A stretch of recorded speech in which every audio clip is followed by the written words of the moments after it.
Colin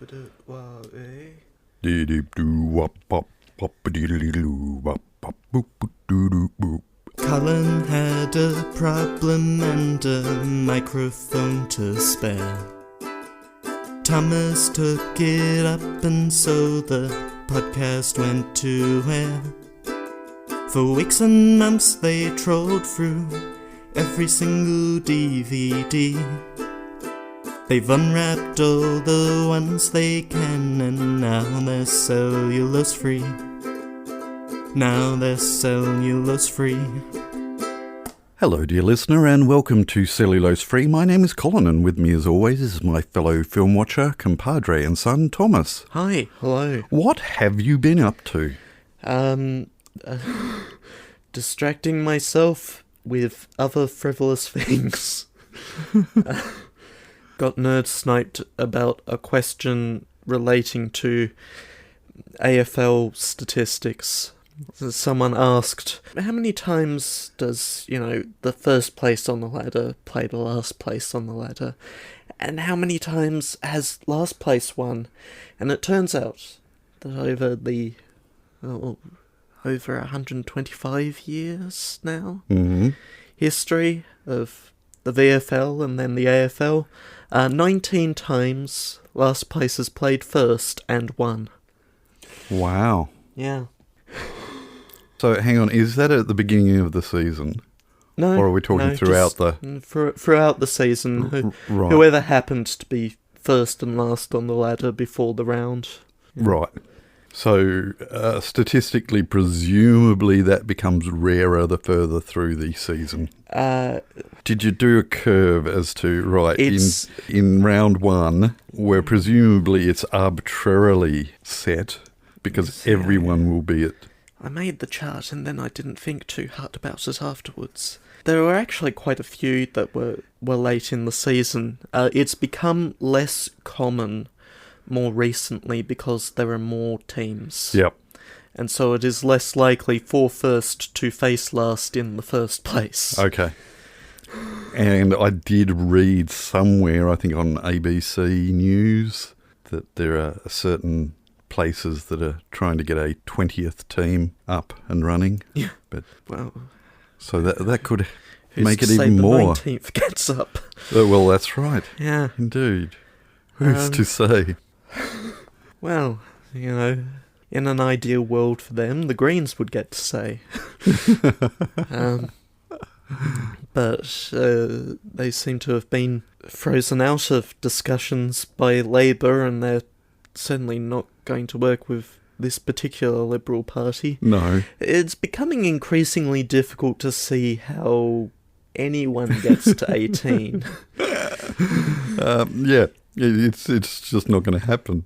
And so we'll just have to... Assuming that the Liberal Party can't get the Greens, which is a reasonable assumption, yeah, and assuming that they don't budge on the things that are driving DeFalco away, which apparently greyhound racing is his bugbear this week. He wants it to continue, and the Liberal Party want to stop funding it. I think it's more the Liberal Party have seen the writing on the wall and know that there are other independents that they need to pay attention to, and so have, yeah. Unfortunately, without DeFalco, I believe they need all of them, or close. It's very close to all of them. Yes. It's it's going to be difficult, I think. Yeah. Which may mean that at the end of all this, nobody can support a no-confidence motion because nobody can decide on who it should actually go to, and so it will continue to be a Liberal government until otherwise ascertained. Indeed. And I went for a long walk that took me to Gilston Bay. You did? Yeah. It feels like my two viable options for the amount of liquid intake that I need are like Gilston Bay or Shoreline, because those two routes are where the water is. You're just going to have to get a bigger bottle. I have semi-considered getting a second bottle. Yeah. If I want to go somewhere else, but still might need to fill it up at some point if I'm going a long ways. That was a 3.5-hour walk before it ended. Right. Yeah. Fair enough. And I'd sweat. Yeah. I sweat so much. Yeah. That will reduce if you keep up. Oh, yeah. Yeah. Yeah. And, ideally lugging less of me around. Yeah. Yeah. Has anything else meaningful been going on? Nah, that's about it. You? Me? Well, I donated plasma today. I was most excited. So that was really cool. They were a bit confused because when I rocked up to the desk, they said, "Oh, you are coming in, but your time's wrong," because all of my appointments had been cancelled. Yeah. And when things went through really quickly as far as being able to donate again, that's actually probably not covered in the previous episode. So I did get the go-ahead. Yeah. Yeah. Sorry, I got the go-ahead from the GP, but it still needed to go through Lifeblood as far as they need to review everything. And so on Thursday I got a message saying, "You're right to donate again." And I was going to then and there, because I was in town on Thursday. I was going to go in and donate, but it was Brianna's birthday and it was late in the day, so I thought, no, I'll try and get back into the Tuesday routine. And so checked on the app, and the only opening for today, which is one of the days, it was the next donation day that I was normally going to be donating on, but the only opening was at 1 o'clock rather than at 10:15. So I booked the 1 o'clock and then booked ahead a number of fortnights at 10:15 again. Yeah. But when I rocked up today at 1 o'clock, they were most confused. And so I had to explain what I just explained then. How are you back here that quickly and also this late? Yeah. So I actually walked there. So that was a good solid walk. Yeah. And made sure that I drank lots, because you still need to keep hydrated to be able to donate. And whilst I was in there, now I can't remember whether it was on this podcast that you talked about the chip shop in Murray Street. The little chip shop that makes Belgian frites. Yeah. So I thought I'd try there, just because you meant to eat something savoury or salty before you donate as well. So I grabbed some of those, and I was a bit disappointed. Oh. Yeah. I mean, admittedly, I didn't go for any sauce on it. I just went for salted, and yes, they're cooked in beef tallow, I think. That's the tradition.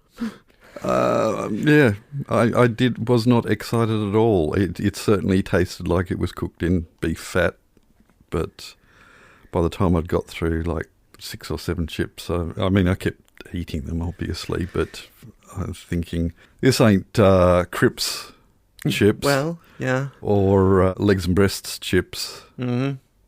It was very disappointing. Oh, there's so many options for chips all over the place. Yeah. A lot of fish and chip shops that you're getting the chips from, but yeah.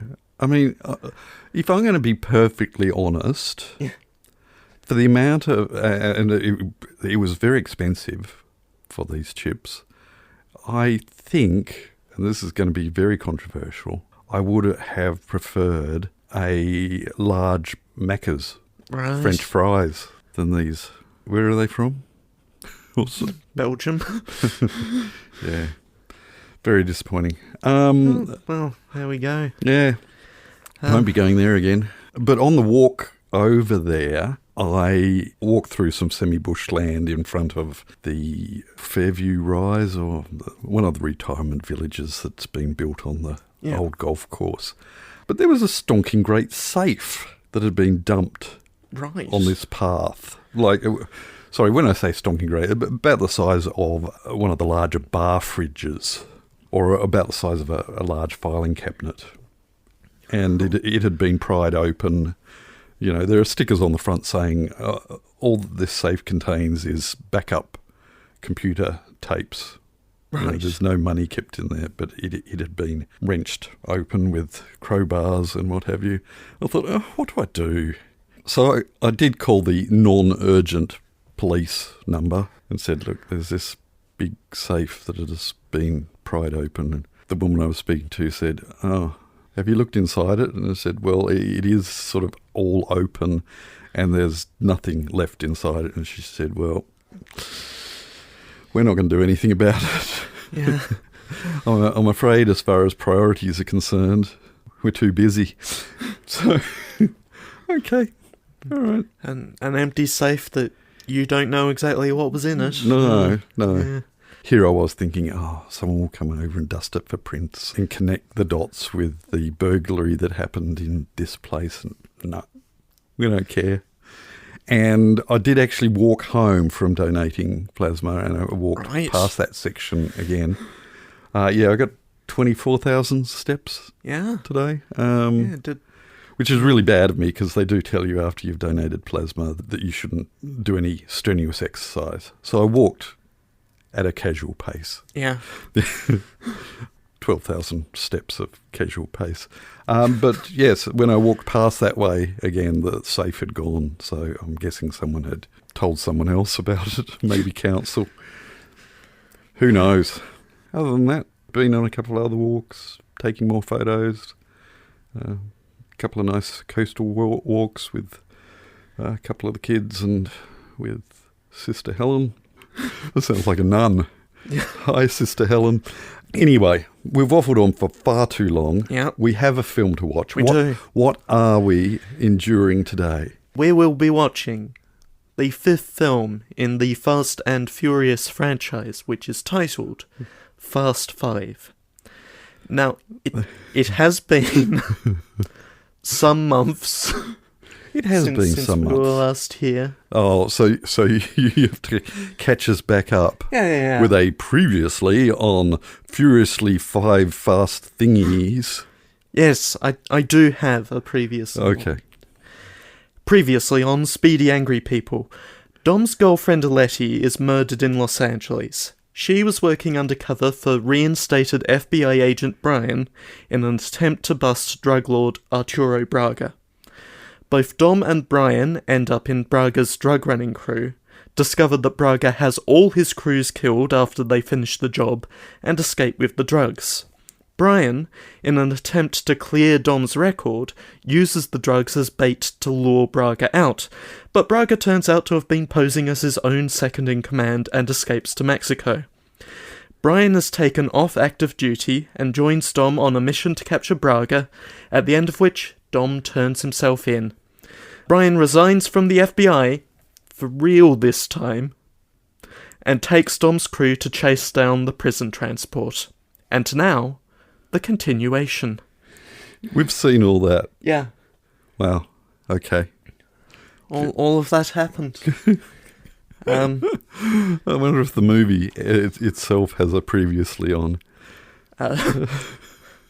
Spoiler alert. Yes. You probably heard this at the end of the last episode, but they do get Dom out of the prison transport. And if it... Oh, thanks. Thanks for the spoiler for something that I couldn't remember actually happening in the first place. And we will end up in Rio de Janeiro. Oh, more spoilers. For quote-unquote one last job in the middle of this 10-film franchise. I don't feel like there's really any point us watching it. You've just given away the entire plot or something. We are going to probably watch it on Stan, because the only other option I think is it's on Prime, but they'll whack ads through it as they want to do. Yeah. We'll watch it and we'll come back and maybe I'll remember something about watching it and we'll talk about it.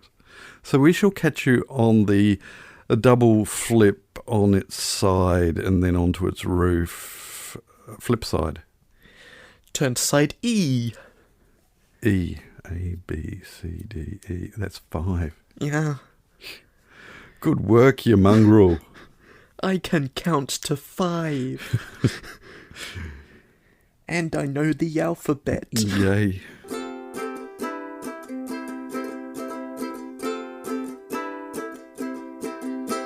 So what did you think?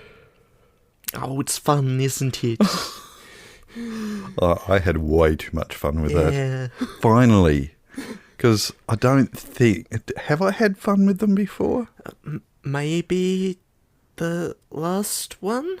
So I can't even remember what happened in the last one. Well, it was some months ago. It was some months ago, but I really did. I mean, it's just a dumb, stupid film. Yeah. But that whole safe chase, Yeah. it built up to that. And up till then, it was sort of slow burn, and sections where you're thinking... It hasn't raised the stakes yet, and then it just goes crazy, ape bonkers. It understands what it is now. That was wild. I mean, I just had to plug in my phone so that I could read my notes, but really, I don't know why, because probably none of these notes are of any real importance, other than that the whole safe chase was a grin fest. Yeah. I was just grinning all the way through it. You know, grinning interspersed with, good grief, right. There goes that wibbly wobbly physics again. I'm not here to have my disbelief suspended. I'm here to have it dashed on the rocks. Yeah, and against bank walls and things like that. Yeah. But I will look at these notes just in case there is something important here.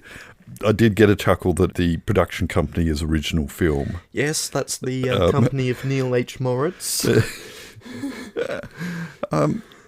Was there any originality in this? There have certainly been other movies where a safe has been dragged through, and I can't remember what it was that we watched in the last 5 years where a safe was dragged through it was oldie-timey rather than modern day, I think. It's hard to say that there's anything really original anymore. No.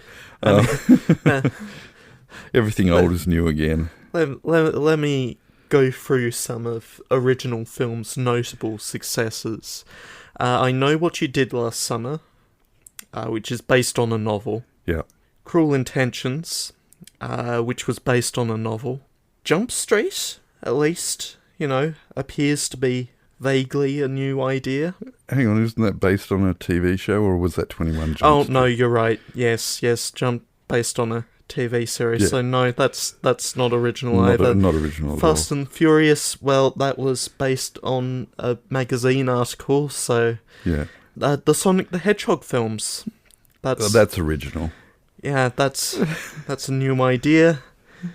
The Boys, the television series The Boys. Based on a comic. Yeah. Oh dear. All right. I think we get the drift. Yeah. We get the drift. Yeah. Okay. Now, the prison that they were going to, right at the beginning, the bus, I believe was in Lompoc. That was Lompoc, yeah. In California. Yeah. And they got their cars to Rio de Janeiro. Now, according to Google Maps, there is no way to drive between Lompoc and Rio de Janeiro. No, there is a problem in the middle there. Which is, from the start of it, inhospitable when you don't take into account the major conflicts that are constantly going on. Indeed. Yeah, whatever. The slidey subtitles bugged me. Mm-hmm. That is not the way you should do subtitles. Sort of flinging off the screen left, right, and... I don't think any went up. Some went down. Yeah. And left and right and, yeah. And then, just for fun, disappear a couple of them behind a person. Yes. Because why would we establish a consistent language here? Speaking of inconsistencies, The complete absence of recognition that there are 4 police cars missing from your police lot. Well, maybe they did, but... Somebody's probably off doing some corruption somewhere. I wouldn't worry about it. And other things that possibly weren't observed was the stonking great hole in the toilet wall. Did they pick up that big block and stick it back in and sort of seal it? I don't know. Anyway, thinking too much about that. Why would anyone go in there? Place is wrecked. Janitors are dealing with it. And while you weren't in the room as the titles rolled, I only caught it as it was just leaving the screen, so I don't know whether my count was accurate, but it would have been roughly in the credits. Mechanics. There were about 15 of them. Yeah. I can't understand why they would need mechanics. No. I've still got a grin about this film, and I really think it was a wonderful way to just finish off the series. It was great. Obviously, when you're doing a heist, there has to be an Ocean's 11 style twist. Otherwise, why are we even here? Yeah. And this was a pretty solid Ocean's 11 twist. It really was. I was actually caught off guard there and completely forgot the Chekhov's safe. Mm-hmm. Completely forgot about it. So. We linger on that garbage truck. Yeah. For just long enough. That you... well, for me at least. Afterwards. Or are you claiming to have registered at the time the garbage truck that they did a switcheroo right then? I may have read ahead. I may have known that was coming. Boo. But knowing that, I noticed that they lingered on the garbage truck beforehand. And I'm like, yeah, okay. You're setting this up. And nothing happens to the garbage truck until we get to the twist. Yeah. But... yeah.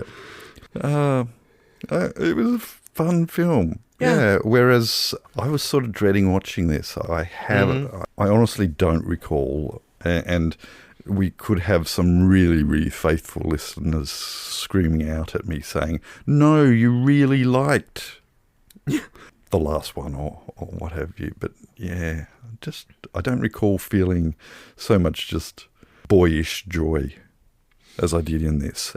And I think a lot of that possibly had to do with it was well made. Mm-hmm.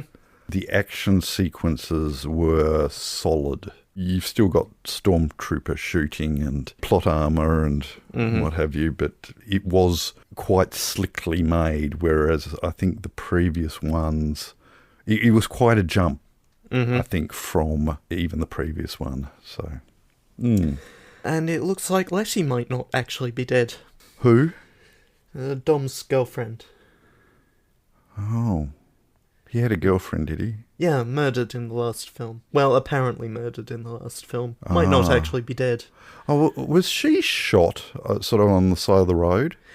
Yes. In her driveway? No. No, or... No, that was... Oh, that was someone else. That was another guy in the first film. Okay. But she was shot... She was in a car chase and then killed. Right. Well, apparently killed. Possibly not. Well, she could be a zombie. Yeah. Fast and Furious Zombies is the next movie. Which, may be a complication because we've just given Dom another love interest. Indeed. We're going to have to kill one of them off. What a tangled web we weave. I've got nothing else to say about that film. Other than, I think I had very, very low expectations, so I don't know whether my grinning is overachieving, but yeah, good fun. Yeah. Do you have anything else to say about it? No. Well, we might just move on then. The following segment has no title. Thank you. We will start over on Discord. Before we do, I think we need to address the elephant in the room. And that is all of the complaints that we've received about us changing the release day from a Thursday night to a Wednesday night. That's heaps of complaints. Fascinating. Because a mix of complaints about the actual date being inconvenient for the listeners, but also the fact that the gurgly throat is business. Yeah. So I am proposing that from next week, we actually go back to recording on a Wednesday night. Yeah. And release on Thursday. And releasing on Thursday. Okay, just to... Because honestly, I was sick of blocking all of these complaints and so yeah, I think this segment is the best place to announce that because it's regarding listener interaction. So so those of you who have complained, yes, you've been blocked, but you know we can't stop you from listening. But you've got your way, all right? Are you happy now? That and the fact that... peeking behind the curtain, you know. Circumstances changed to bring us here, and now they've changed back. That's right. They have changed back, yes. My psychologist has had to reshuffle some hours again, and so my session days have changed, and so it works out better going back to the way that it was. Anyway, so from next week, yes, it'll be Thursdays Australian time. We shall start again over on Discord with Okay, go on. With Entuosferatu. Hi, Entuosferatu. I don't know if I've ever seen Taken, but given your recap, I'm not sure if I'd remember I did. Maybe I've seen Taken 7, Taken to the Zoo, where Liam Neeson's granddaughter is abducted by pangolins. Pangolins. I have an interesting story about pangolins.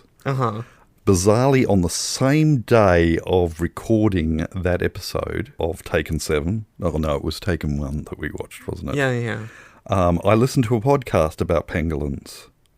It is the world's most trafficked mammal, apparently, and it has always been thought that they were being wiped out by traditional medicine makers who were after their scales that have supposedly wonderful, potent powers of some description. But in fact, it appears the scientists have got it wrong. Yes, there is a market for that in the traditional Chinese medicine market, but it's nowhere near as large as the main consumer, which is in fact just that, consumers. Apparently pangolin meat tastes really, really good.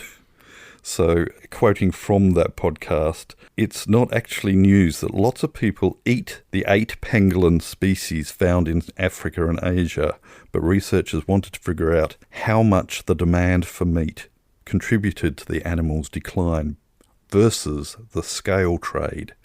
The researchers surveyed 809 hunters and meat vendors in Nigeria, which has become a major hub for pangolin trafficking, thanks to the creature's dwindling populations in Asia, about how and why they acquire pangolins. It turns out that 97% of pangolins are captured not by dedicated pangolin hunters, but by people in the right place at the right time, and largely to be eaten. The big problem with pangolins is that they're the only mammal that has scales all over their body. And as a defense mechanism, they roll up in a ball. Yeah. Which, as far as normal predators are concerned, it's a pretty good defense. But as far as humans are concerned, they roll up into a ball and then humans just pick them up. Yeah. So, not great defense there. So, right place at the right time, they grab these pangolins and they eat them. More often than not, the scales are actually discarded. Another survey the researchers ran, this one focused on hunters, meat vendors, and household members of each, also ranked pangolin meat higher than any other wild game or domesticated animal in terms of taste. Therefore, a total rethink is needed as to where conservation and law enforcement efforts should be directed. This was in Scientific American's podcast, Science Quickly. I shall put a link in the show notes. It's a really good podcast, and it's Science Quickly. They're usually short episodes. Over on Facebook, Helen. Hi, Helen. Says, it is indicative of how much catching up I need to do that I haven't yet listened to any of the Fast and Furious episodes, and here you are up to number 5. But Spotify definitely gave me a spooky nudge to get onto it, as it started rolling the first one after this episode finished. Finally, I am curious about where the froglets were. The froglets were, in fact, up the back of Flagstaff Gully area. Yes. If I was to go there from here, I'd be heading up the Meon from our end of the world, which probably doesn't make any sense to anyone else, but that's where they were, Helen. Helen continues on our podcast on Fast and Furious 2009, which is to say the 4th Fast and Furious film. Okay, now I am really confused. This is the episode that Spotify seemed to think was next on my need to listen to list, which I assumed was the oldest of my unlistened to episodes, but I suspect it must be working backwards. And because, as I now know, there is a The Fast and the Furious movie and a Fast and Furious movie, I was more confused, because I assumed that I was about to listen to the first in the series, and, ironically, The Fast and the Furious is in fact the episode that is the oldest of my catch-up episodes. The upshot of all of this is that I have concluded I will not be watching any of the movies, although I shall continue to listen to the podcast episodes about them, if only to A, figure out where Thomas gets his fish and chips, basically anywhere I can come across them if I'm in the mood. B, figure out what street furniture he is dodging on his walks. Well, I'm still not going to say that on the podcast. C, double check if Thomas really does sound like an old friend of mine when his voice is sped up. I can't answer that one for you.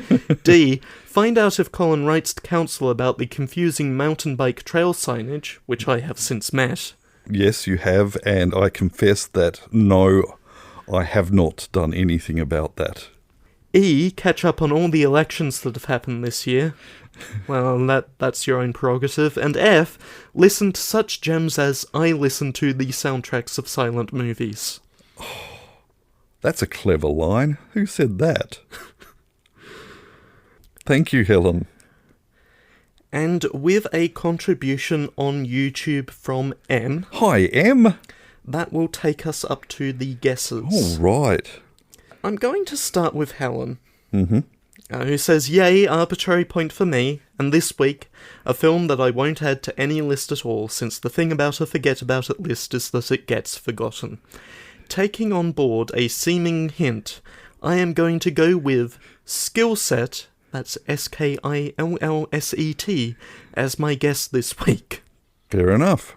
M is going with the more obvious guess, Taken, and Entos Veratu says for this week, I don't know why you wouldn't choose Taken. I don't know why you wouldn't either. No, I'm not.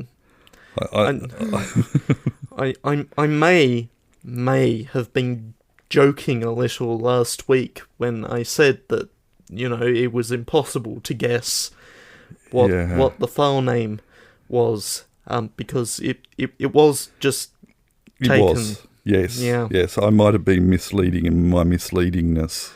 I don't know. I can't remember. Totally unjokingly, there are maybe 2 options to be had this week. Yeah. And I'll be interested to see which one you've gone with. That is one of them. It is.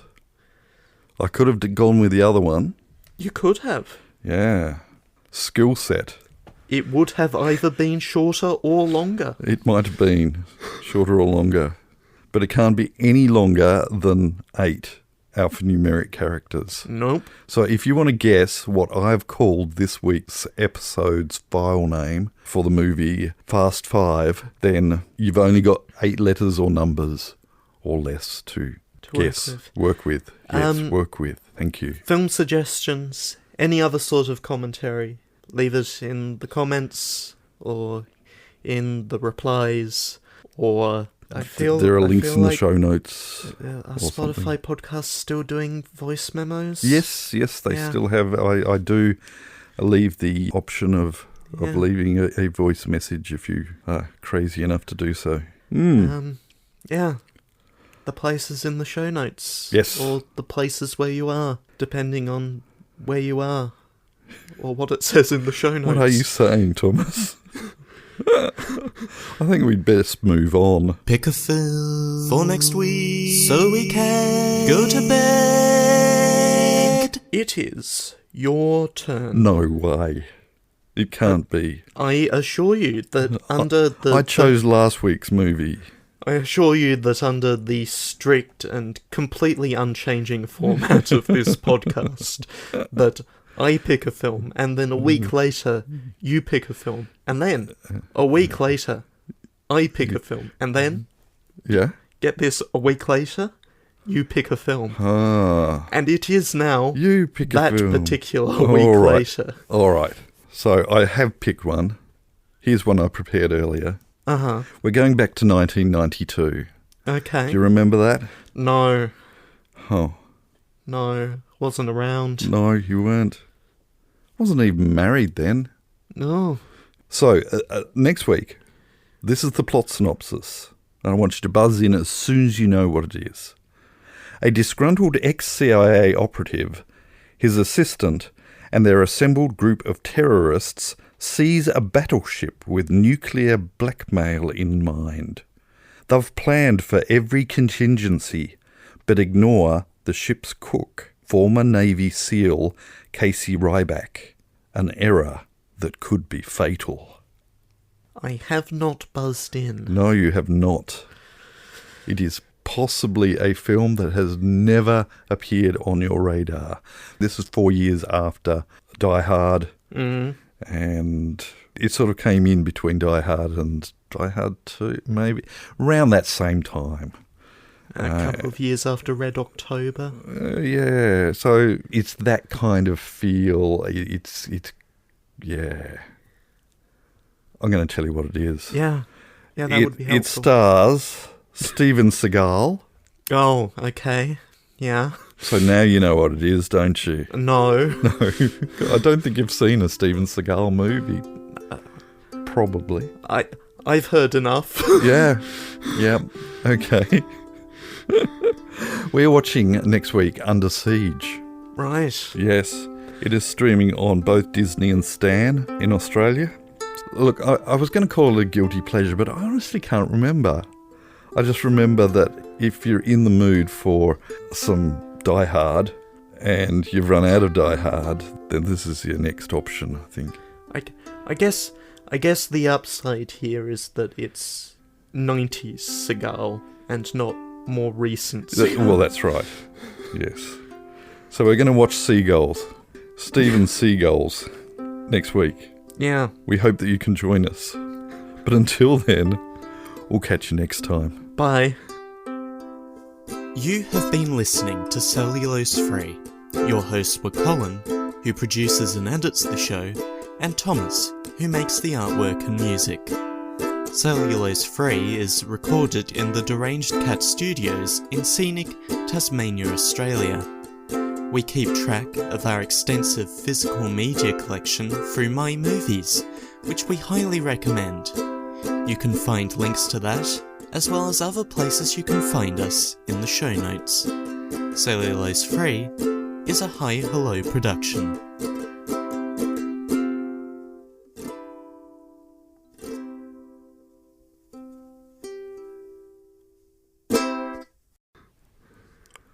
Is that how we ended? Yeah. Good. Yeah. All right. What do we get up to? 50 minutes. All right. Let's trim at least 10 minutes out of that. Yeah. Yeah. This isn't helping. No, No. I'm stopping. Good call. I think that's the cat. I thought it was a dog barking. No. No, I'm pretty sure that's the cat.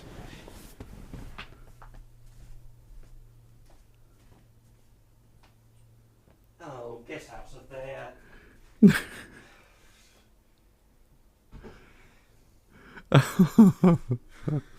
He was going for the spaghetti. Yeah. The bolognese. It was a tongue on a fry pan.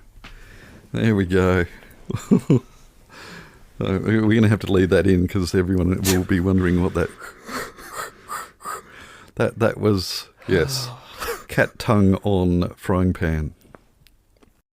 The slidey subtitles bugged me. Mm-hmm.